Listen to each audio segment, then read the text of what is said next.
Rookies. It's always controversial when we talk about them in fantasy drafts.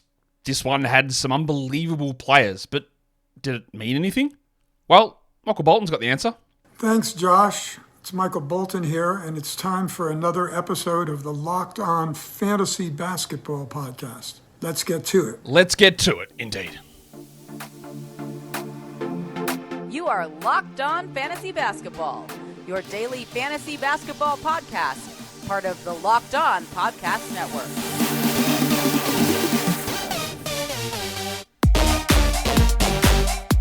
Hello and welcome to the Locked On Fantasy Basketball Podcast, brought to you by Basketball Monster. My name is Josh Lloyd, and I'm going to show you how to feed your family for under $10, assuming that you can feed them with free podcasts. I'm also the lead fantasy analyst at basketballmonster.com, and you can find me on Twitter as always at redrock_bball, on TikTok at redrock_bball, and on Instagram at Locked On Fantasy Basketball. Thank you for making Locked On Fantasy Basketball your first listen every day. We are free and we are available on all platforms, so give it a thumb, give it a bang, give it a double bang, leave a comment. All of that stuff is great. So, wasn't sure what I was going to do in this show. I'm going to start doing some team review stuff next week. You don't need to know this, but I'm going to tell you anyway. Just try and work out, what are we going to do? How are we going to fill this one little show? And I thought rookies are an interesting thing to talk about because people love new things. People love to overvalue them. We love to take flyers on guys. We love to get ahead of it. That is one of my mantras. Right? No point wait. Well, let's just wait and see. What if he does it for 5 weeks and then we'll grab him? Because in most leagues, that chance doesn't exist. The guy's not there anymore. You got to get ahead of it. Yeah? But understanding when to cut bait, when to make decisions on rookies is key. Despite what you were told, not by me, but if you exclusively, consumed things like ESPN, mainstream basketball media, the early part of this season, people told you this is such a disappointing draft. What a bad class. These guys all suck, which, again, was never true. It was never true. We saw that it was never true. This is going to be a very, very good, very strong class of rookies. Without any question at all, I don't think. So when we talk about this from a dynasty perspective, I'm all in. I love it. But as a general rule, when we talk about the fantasy value of rookies, it's just a pretty common trend as to how this stuff plays out. I will go through and I will do this analysis again before next year. Next year, it is going to be bad. I don't care what you say. Yeah, they'll always find a good player. Yep, sure, but that doesn't matter. It is a bad draft class. There is no standout number one. There are going to be a lot of mistakes. There are going to be players that improve later on. All of that stuff will happen, but it is a bad draft class. But when we talk about how it happens, a general rule that we always have is you're going to have 3 to 4 players as rookies who are top 120 players. That's how it works. We don't always get those guys right. There are players that step up into different parts of the season. There are narratives that surround rookies that are generally false. Takes big men longer. Not true. Players hit a rookie wall. Not true. Players that are guards struggle early. 100% true. But understanding how to cut through all that is important. So we're going to go through and just look at some performances from rookies across the NBA, how we looked at them, whether we were right, how it ties in with historical performances. So we'll start just by looking at this, which is how things have worked out. Top 120, I think, is fair because we're looking at standard 12-team leagues. They are your 10 starters in those leagues, not including bench guys, which again, we cycle through so many players. But if you finish the season as a top 120 guy, you're usually a player who's been useful for the vast majority of the season. Vast majority. Not always, but vast. In 2020-2021, we had 3 top 120 category league players and 3 top 120 points league players. 21-22, very interestingly, had 6 of each. That's the Evan Mobley, Cade Cunningham, Scott Barnes, who else? Jalen Suggs in that draft class. That was, again, people think that class was bad. They were wrong again. That is going to be a very good draft class. That was extraordinarily strong for a rookie class for fantasy. The season before, the 22-23 season, which was a weaker class, the Chet, Paolo, Jabari year. Obviously, we didn't have Chet play, so that would have changed these numbers. But we had 2 top 100 category league players and 4 top 100, two top 120 category league players and 4 top 120 points league players. Add one extra on because Chet would have been a part of that, but Chet was actually a part of this. So when I did my rookie preview show in August, I predicted there would be 4 top 120 category league players and 3 top 120 points league players. In reality, that was wrong. There was 3 top 120 category league players and 3 top 120 points league players. Now, did I get the same players right? No, I didn't. I got 2 of the 3 right, but one of them was different, which is okay. It's okay. And we'll talk about that. So look, again, that's just basically average.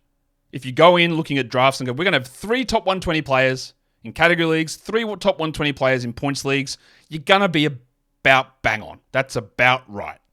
You might get 1 top 50 player. This year we got 2. The year before we got 0. The year before I think we got 2. Like that's about 1 to 2 top 50 guys, 3 to 4 top 120 players. That is a general rule that is pretty consistent all the way through. And even though this is, I believe, an extraordinarily strong rookie class, one of the things that I did harp on about in the preseason was like, I love all these guys, but there are not many of these rookies who will step straight into opening night starting roles. And how many were there? There were 4 rookies who started opening night. There was not like just a plethora of guys who stepped into large roles immediately. And that's, again, something you need to pay attention to when we get into year 2 and year 3 of these players. There's going to be a lot more that have massive roles and become awesome top 50 fantasy guys. But overall, one of the most average seasons in terms of rookie production that we get. Like 3 category league top 120s, 3 points league top 120s. Really, like, just easy stuff. Easy stuff. When we talked about, or when we look at the ADP of rookies, we had 3 rookies that were picked inside the top 120. We had 3 rookies picked between 121 and 140, and then another 10 rookies picked with an ADP on Yahoo after 141. So those ones are just the guys that might get drafted in like 4% of leagues, 12% of leagues. They're your complete flyer ones. But we had 3 top 120 guys, 3 top 120 players. Again, that wasn't correct. The third one was Scoot, and he obviously wasn't a top 120 player. Wasn't that far off, despite what you might think. He wasn't that far off. Then you had 3 guys go between 121 and 141 in terms of ADP, and that was Brandon Miller, that was Asar Thompson, and that was Amen Thompson, who went in that zone. And then 10 guys going from pick 141, they were the flyer types later on. So again, most people were pretty reasonable, pretty reserved, pretty circumspect. I think that's the right word. In terms of how to value the rookies this season, they made generally the right decisions. Yes, picking Scoot at ADP of what it was, ADP of 97 didn't work out. Right, he wasn't that good. Again, he wasn't that far off, but that was the 3rd player. Doesn't kill you 100%, and we do understand, and that was one of the caveats we talked about with Scoot. Rookie guards, rookie ball handlers will suck for 2 months, and then they usually have a very strong last 2 months. Now, Scoot's was a little bit different because injuries got him and pushed everything back 6 to 8 weeks, and then he did struggle a lot. We all know that. We all know this theory. But as a general rule, the pattern was about right, I think, there for Scoot. So that's your brief overview. This rookie class. About the same amount of players that are usable as a regular fantasy draft player. Everyone was relatively in the right zone in terms of where you're picking them. No one was going too crazy on it. In fact, we definitely underrated Wemby and Chet. We didn't go high enough, and that's good. That's a level of reserve because you just don't know what's going to happen with rookies. You don't know. So being pulled back a little bit is actually okay. Overall, I think we did okay. Let's get into more specifics in a sec. But today's episode is brought to you by Nissan. Are you the kind of driver that likes to push things a little bit further? Do you ever wonder what adventure could be around the next corner? Well, our friends at Nissan have a lineup of SUVs with the capabilities to take your adventure to the next level. The 2024 Nissan Rogue is perfect for city drives and for great escapes. It's got class-exclusive Google built-in, which is your always updating assistant that you can call on for almost anything. Gone are the days we've got to connect your phone. You don't have to worry about that anymore. You've got Google Assistant, Google Maps, and the Google Play Store built into the 12.3-inch HD touchscreen infotainment system. The 2024 Rogue is the perfect mid-size crossover for your next adventure. But it's not just that. Nissan's incredible lineup also includes the 2024 Nissan Pathfinder. It's got room for up to 8 in expansive cargo capacity and advanced available 4x4 capabilities. It's got 284 horsepower, the old Pathfinder does, with up to 6,000 pounds of towing. So when adventure calls, the Pathfinder is there to answer. So take the Nissan Rogue, the Nissan Pathfinder, or the Nissan Armada and go and find your next big adventure. Shop nissanusa.com. Today's episode is also brought to you by BetterHelp. Things are annoying. Life is annoying. Big things might be annoying. Your boss might be annoying. The Australian guy that talks to you on a podcast might be annoying. He definitely is. Your favorite sports team losing, making dumb draft picks, making insane decisions in the playoffs. It's all frustrating. And you want to get stuff off your chest. But there are people in your life that A, don't need to be burdened with that, B, don't care, and C, are biased in how they react to it. So getting someone that's unbiased in your life, maybe that's a therapist, can be a really good way to get that stuff off your chest. If you're a Chargers fan, like my son is, how happy are you that you guys stayed at pick 5 in the NFL draft and took an offensive lineman? Yes, he might be good, but where's the excitement in it? Where's the fun? That might frustrate you. It might not, but you want to get stuff off your chest. Therapy can be different for everyone. And most of us have bigger problems than our favorite team picking Joe Alt at pick number 5, which, again, could end up being an awesome pick. But you never know. So if you're thinking about starting therapy, give BetterHelp a try. It's entirely online. It's designed to be flexible and suited to your schedule. Visit betterhelp.com/lockedonnba to get 10% off your first month. That is BetterHelp, HELP.com/lockedonnba. Okay. So we've gone through a little bit of information there on some of the rookie stuff. What I thought was worth doing, and these are, again, I do talk about this a lot, and I'm going to make the mistake myself, not a mistake, but a generalization, that I talk about how we're very calendrical. We're very Gregorian. Is that the right word? We use the Gregorian calendar, don't we? That's what we use, Gregorian. We'll use Gregorian. We're calendrical, we're Gregorian. We love a calendar. So I split the season into 5 segments. October, November. Obviously, we only played like a week in October. October, November, December, January, February, and then March, April, which is all of March. Obviously, February is a shorter month as well. But all of March plus that last 10 days of the season. So 5 segments. And I wanted to see how the rookies went, how they progressed, what their minutes did as the season went on, where their production was.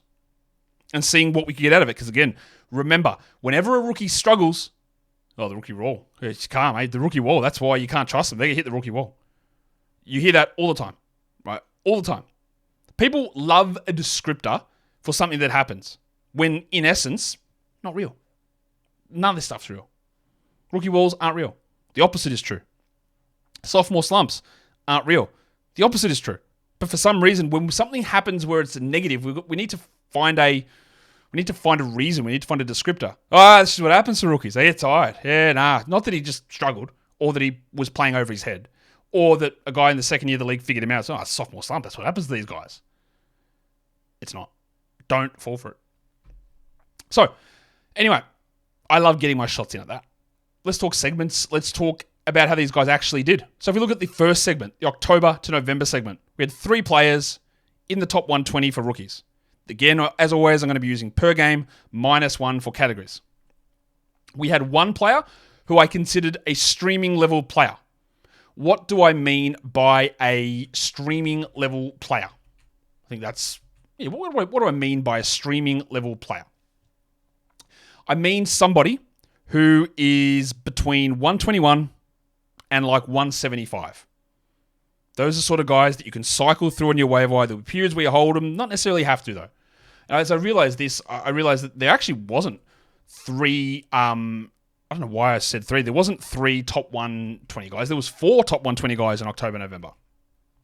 Victor, Chet, Lively, and Asar Thompson. They were all must-roster guys for the first segment of the season. The streamer, Jaime Jaquez, who was 136th during that time frame. So that's, again, you can say that is a must roster. That's like your 13th so that's your 11th or 12th best player. To me, that's not a must roster. It's a guy that you hold. But again, there were strong patches and down patches. Guys are in, guys are out. He did play well early in the season, but we'll count him as a streamer. The second segment of the year, we're talking December. How did the rookies look there? Well, despite the misprint in my graphics, there were again 4 top 120 players, -1 rankings in December. Wembanyama, Chet, Derek Lively, but this time, not Asar Thompson. He had fallen out of favor with Monty Williams. He went from 77th in that first segment, by the way, Asar, to 274th in December. What an insane drop. The rookie who was a absolute must roster on your roster, that's what must roster means, in December was Brandon Pajemski. He was the 95th ranked player in December. That's interesting. There were 4 streamers, again, who were starting to creep into that zone. We had Brandon Miller, who was 128th, which is close enough to must roster. We know that Miller's stuff really started to take off once Ball was out and Rozier was traded. But he was 128th in this period. There was a few guys injured in this period too that pushed him up a little bit. Then they came back and he dropped back off. Scoot Henderson was 141st in December. Jaime Jaquez was 151st. And Trace Jackson Davis actually 143rd in December. Wasn't playing a huge amount, sort of streaming. Didn't play every game, but enough there that we use him as a streamer. So I think that's relatively interesting. The next 2 segments, January and February. Interestingly, maybe you don't find it interesting, I do. January was worse for rookies. We had 3 must-roster players. Wemby, shockingly enough. Chet, and Derek Lively, who was 88th through January. Lively was awesome. We had 2 streaming-level players. Amen Thompson, who was 155th, and Brandon Miller, 151st. This is also worth noting that neither Brandon Miller or Amen Thompson were in that top 120 for any of those first 4 months of the season. October, November, December, January. They weren't there. Also remember that when we look back and we try to formulate what we do next season, when looking at the overall numbers, how things skew towards the end of the year, the silly seasonness of it all. I'm not saying they're bad players or anything like that, but that's how long it took us to get there. February is really interesting. We had 7 rookies who were top 120 players in February. Victor and Chet were both top 10 players in February. Brandon Miller was top 50. Scoot Henderson was 66th in February. We had Amen Thompson, top 100. We had Derek Lively, 117. This is where the wheels come off because Gafford arrives. And we had Keontae George, 112th in February. So some really strong rookies, 7 top 120 guys. And then 3 other streaming guys. Asar Thompson, back into the mix. Injuries, fake injuries, trades of players, back into Monty's good graces, more minutes for Asar. He was 131st. Pajemski was 155th. And actually Tamani Kamara was 166th as the Blazers started fake injuring everybody. So we're starting to see the rookies really start to gain steam/streaming in February. The last segment of the season, March, April, so much silly season nonsense going on. We had 6 top 120 players and 7 stream value guys. That's a lot. But of course, that's what happens at that point of the year. So we had Wembanyama, second-ranked player over that period. We had Chet, who really struggled, 85th in that period. We had Amen Thompson and Scoot, 74th for Amen, 100th for Scoot. We had Trace Jackson Davis, 105th. And we had Brandon Miller, 115th. So Miller had that really hot February, and everything else was outside the top 100. It's interesting. Stream guys, Asar Thompson, Trey Jemison, we know why that happened. Keontae George, he fell off. The field goal percentage and the lack of production, it hurt a lot. Taylor Hendricks, we know why that happened. Tamani Kamara, another solid stream type situation until he got out for the year with an injury.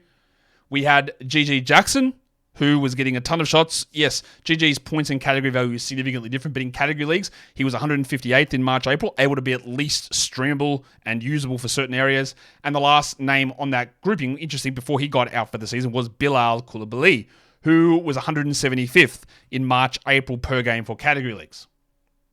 So like you can tell, from February, March, April, more rookies become more relevant. Not a shock in any sort of sense. You shouldn't be surprised by that in any way. That is what happens. Rookies get better.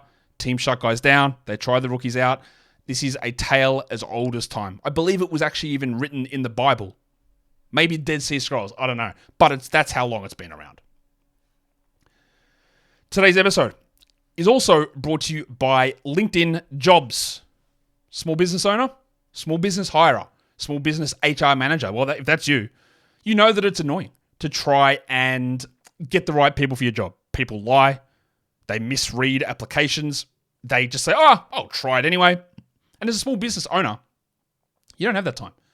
LinkedIn Jobs is not just another job board. It's LinkedIn. You've got access to over 1 billion professionals. So your job goes out to the people who fit the description. Small business owners tell me, not me specifically, I haven't asked them, but there was a survey and I read the results, that they can find a qualified candidate for their job in 24 hours, 86% of the time. That is a pretty high strike rate. So with LinkedIn, helping out small businesses is key to what they do. They've even got something that helps you write job descriptions to make that process easier, even easier than it already is. So post your job for free at linkedin.com/LockedOnNBA. That is linkedin.com/LockedOnNBA to post your job for free. Terms and conditions apply. Okay, so we looked at the segments now. What other data is there? I think this is interesting too. Maybe you don't think it's interesting. I do. We had 16 rookies that had at least one, I'll say month, but segment of being a top 175 player. So either must roster or streamable for that period. 16 different rookies appeared in my list. 9 of those 16 were lottery picks. 12 of those 16 were first round picks. 3 were second round picks. Do you know who they were? And 1 was undrafted.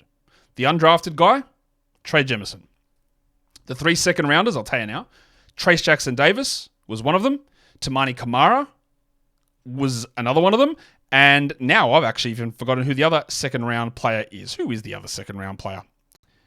I just completely can't find it. So that is a gigantic L for me. Oh, it's GG Jackson. Of course it is. GG Jackson, Tamani Kamara, Trace Jackson Davis. All of them from pick 45 onwards. That's interesting. So, if you're going to invest in rookies, you invest in first round picks. 12 out of 16. 75% of the guys who were usable were first rounders. That's still not many. Obviously, there's 30 first round picks. And only 12 of them were able. There's going to be a lot of others. We can talk about others that had streaming value. Kaysen Wallace, Marcus Sasser, Cam Whitmore, Chris Murray, Bryce Sensible, Grade A Dick, the prestige penis, Craig Porter. I won't say that Jarris Walker ever had streaming value, but Jordan Hawkins did. Mr. Black did not. What a disappointing season he had. But lottery picks or first round picks are the way you go. They're the guys that you want to take chances on. What about the rookie wall?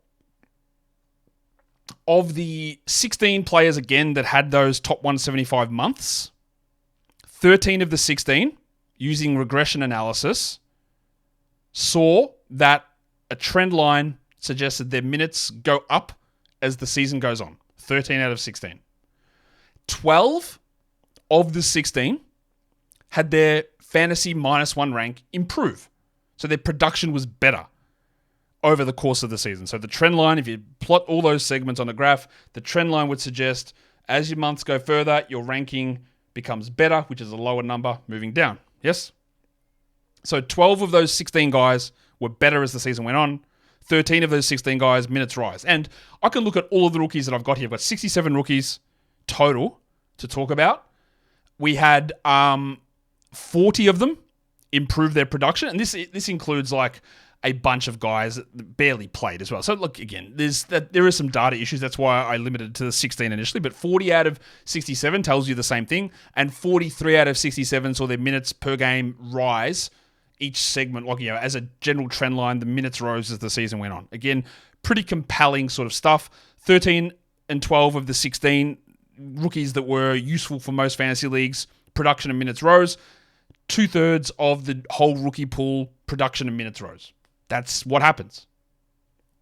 With, again, taking some of that data into the consideration where there are guys that barely played at points and that can skew some of the numbers, obviously. So that was that sort of data about, looking at the rookie wall. Here's the other part that I should have talked about. There were 67 rookies actually that played over 25 games. So there was 88 rookies in total. 67 rookies played 25 games or more. 40 of those improved their production as the season went on. 43 of the 67 improved their minutes as the season went on. Pretty happy with that. What about the consistency of rookies? I hope this information I think is useful. Hopefully it's just somewhat entertaining and just info that you can take in, and we go back to it later on in the year as well. There were 2 rookies who were fantasy usable in 5 of the 5 segments. And by usable, I mean top 120 -1 ranking players. And you know who those are. It's Chet Holmgren, it's Victor Wembanyama. Victor's rankings, 16th, 17th, 12th, 4th, and 2nd across those 5 segments. Holmgren, 22nd, 29th, 61st, 9th, 85th.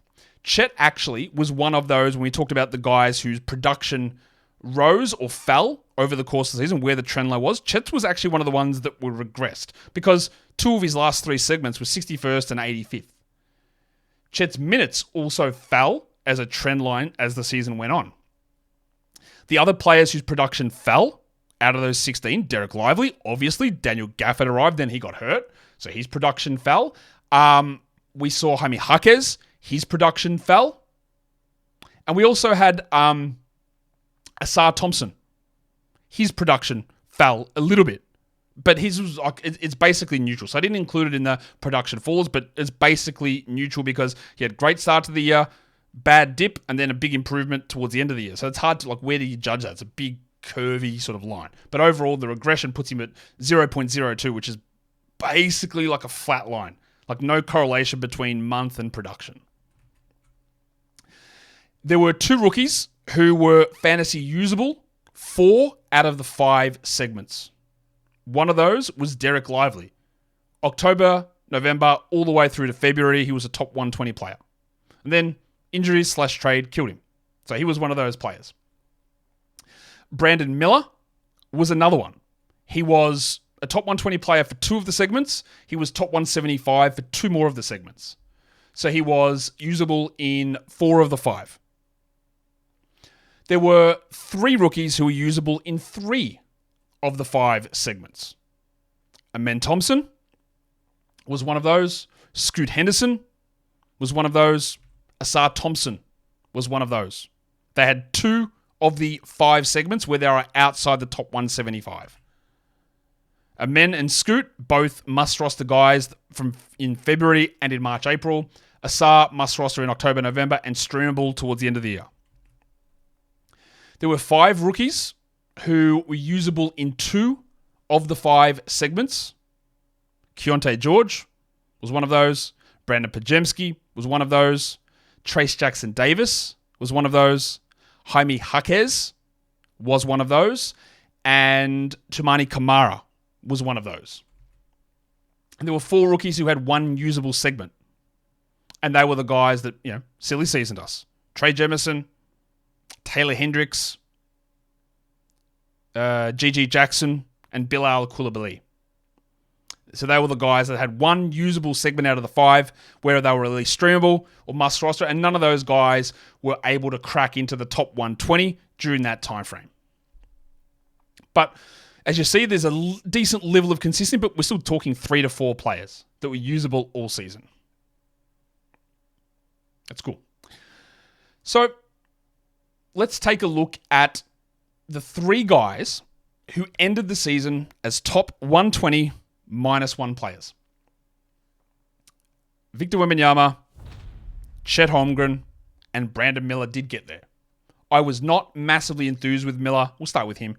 I had him around 180th, I think, because, again, it is hard to come out and predict that Ball is going to play 20 games. I think I had him at 65. I didn't expect that Gordon Hayward would get traded away and nobody or PJ Washington would get traded away. It's hard to project that stuff, but all of those things needed to happen. So Hayward, Washington, Ball needed to be out for most of the season for Miller to step into that role, and he did, right? That's cool. Look at these things here. Victor Wembanyama, 7th in -1, 7th in points, ADP 25. He'll go 1 or 2 in drafts, almost guaranteed. He improved as the season went on. Chet, 37th in -1, 52nd in points, ADP 48. He regressed. Struggled a bit at the end of the year. Played all 82 games though. So many people criticize me and others for having Chet either high or I had him at like number 2 in my dynasty, or top 15 in my dynasty ranks in general. Like number 2, I think it was, in my best players under the age of 23 that we did. Not including rookies, because he's never going to be able to play. Well, cool, that's done. Doesn't mean he won't get hurt, but he played. And Brandon Miller, 115th -1, 113 points, 132 ADP. He improved as the season went on. A lot of context behind it. Obviously, I'm not massively in on him as a player, but we'll talk about that more in other shows. But that's your top 120 players for rookies. There were 3 of them. They're the 3 guys who made the top 120 criteria. What about the next group of guys? Your top 5 or your next 5 players that were able to finish in that stream zone. So they're between 121 and 175 full season per game numbers.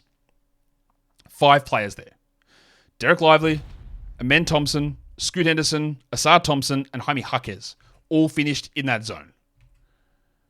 Lively was 124th, 154th in points, ADP 43. He regressed as the season went on, we know this. Amen was 140th in -1, 137th in points.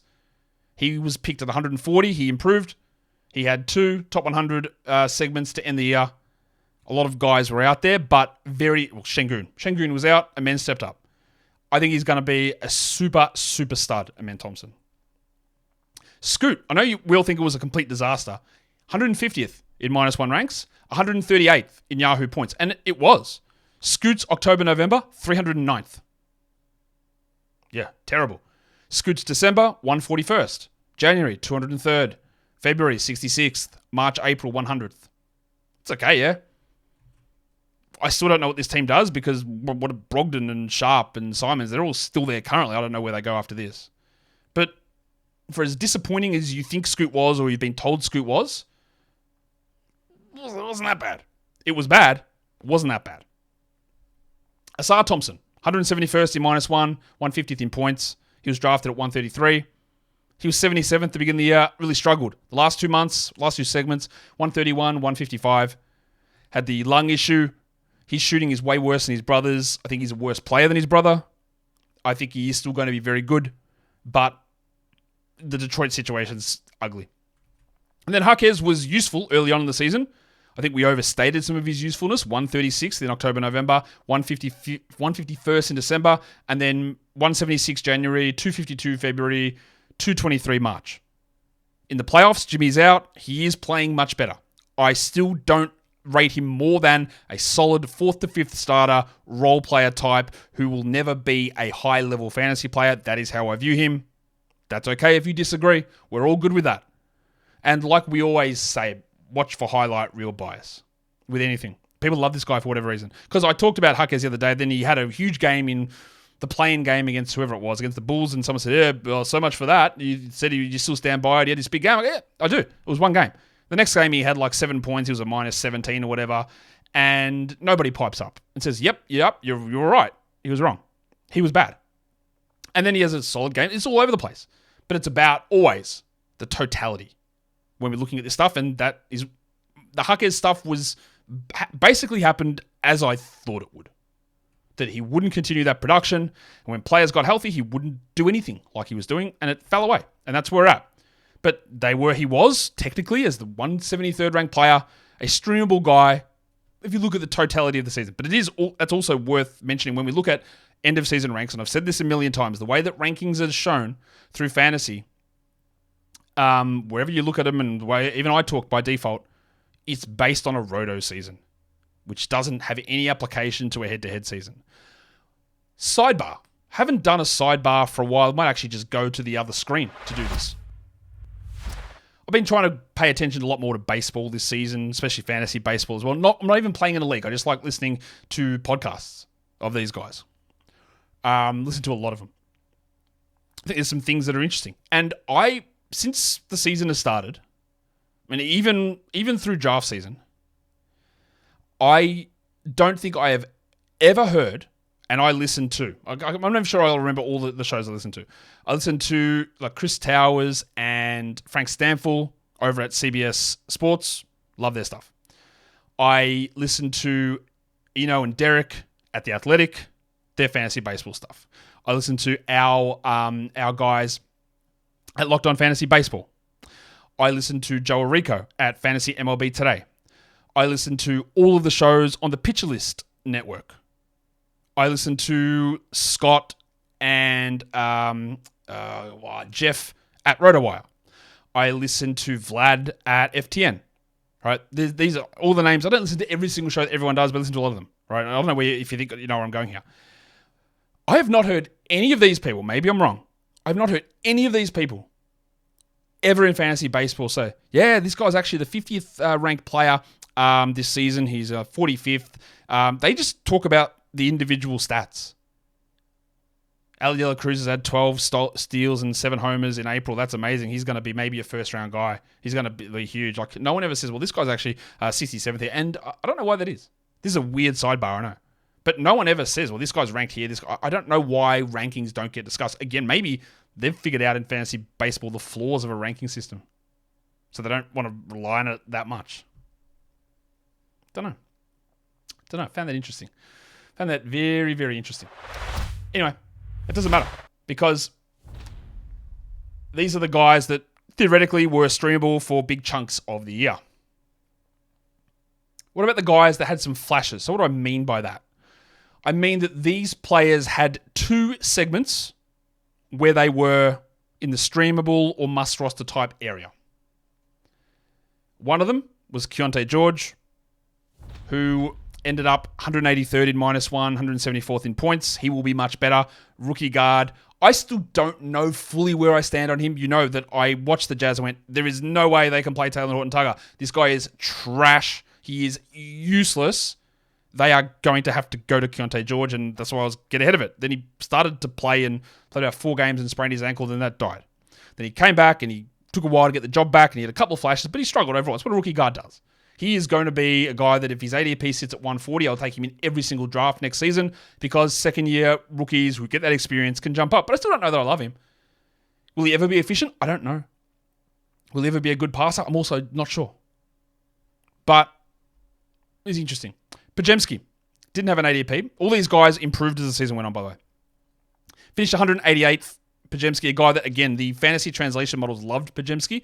I just wasn't sure where he'd get the minutes. I did not expect that Wiggins or Clay would get benched or that Chris Paul would play 21 games. Him getting hurt is easy to see, but Pajemski was great. Same with Jackson Davis. Had a great fantasy translation. Now, admittedly, I did not love him as a player. Short, old, did his damage as an upperclassman. Wasn't sure that any of it would translate. It did. He was awesome. 199th -1. Will they go into next season as him as their starting center? I'm not sure. They got a lot of decisions to make. But he was useful for big periods of time. He won't be a 34-minute-a-night center ever, I don't think. 24, 25, 26 is all he needs, and he already showed that. He's going to be really interesting. The last one who had 2 segments of being usable was Tamani Kamara. 217th in -1 overall, 224th in Yahoo points. That's nothing exciting. But he had 2 top 170 segments. That was February onwards until he got hurt. I love what he did as a late pick on it, but that team was completely unserious. I don't think the Kamara will ever develop into a strong fantasy player. I think he'll be one of those guys who go, I love what he does, but it never turns into anything good fantasy-wise. But we had to mention it. And then there were 4 guys who put some numbers up silly season-wise. Trey Jemison, Taylor Hendricks, Gigi Jackson, and Bilal. Trey was 176th per game. But this is a guy that played for the Wizards and then was on a 2-way with the Grizzlies, was in and out, and it took a million guys being out. We can discount most of that. Taylor Hendricks was 204th overall, barely played to begin the year, had some flashes, struggled. I think he's going to be an awesome, awesome player. Love him. Improved as the season went on. Gigi Jackson, 229th in -1, 161st in points, much better in points leagues, but again, that Grizzlies team is just unreal. They weren't serious. But Gigi will definitely go inside the top 20 in a redraft, which maybe I'll do at some point. He would be top 5 in this current draft class without any question. He showed enough. Where it fits, I don't know. There's still a lot of holes in his game, but it was interesting. And the last one's Bilal, who we saw start in the preseason. So, again, we're all about flyers. Hey, this guy can get you 1.6 steals with 4 assists and 1 block and get 12 points with 2 threes. That's a usable player with your last pick. So let's draft him. And then he didn't start, and then he barely saw the ball, and then that was it. 238th he finished. He regressed as the season went on. He did have a nice little bump month to end the year, but before that he really struggled. He's super young. There are enough flashes there that I'm interested in him, but where does he fit? Kuzma and Avdi are clearly ahead of him. Not really sure he's a 2 or not. Enough intriguing things, but enough questions, I think, with Bilal that I don't know where we go from there. And that's your rookies. Like we said, Wemby was 7th. That's awesome. Unbelievable as a rookie. Top 5 over the final 2 months of the season, 3 months of the season. He's going to go super. He played limited minutes. Chet was great, fell off a bit. Miller improved. Context is important. Amen, context is important. Scoot, great, ends the year. Context is important with all these guys. But overall, a pretty standard rookie class. I don't think it's a standard class from a dynasty perspective. I think that Victor, won't include Chet here because he's not a part of this class from dynasty perspective, realistically. Victor, Amen, Scoot, all very clearly to me have, well, Victor's already there. They all have top 50 upside value. They will have multiple top 50 fantasy seasons, I believe. Brandon Miller probably will have a top 50 fantasy season. I don't think he can ever push top 20, but he can have a top 50 season. And then you got guys like George who might push up. Pajemski who might have some top 80s. Even guys like I didn't talk about, Kaysen Wallace, I think is still going to be awesome. I would have picked him at 8 in this draft or 9. Nothing changes in my mind there. The situation is not right for him, but situations change. Cam Whitmore, also going to be a persistent and consistent top 100 player. Sensabaugh, I think will get there as well. Jarris Walker still has a chance. Anthony Black, not so sure. Very interesting class, a lot of dynasty value, but they behaved like rookies. I don't think you can expect much more. I don't know. I don't think I've done a show exactly like that in the past. So tell me if you are still watching what you thought. Drop it down below in the comments. Double up, bang also, thumb it up, leave your comments, all that stuff. Guys, we're done here. Thank you so much for listening, everyone. See ya.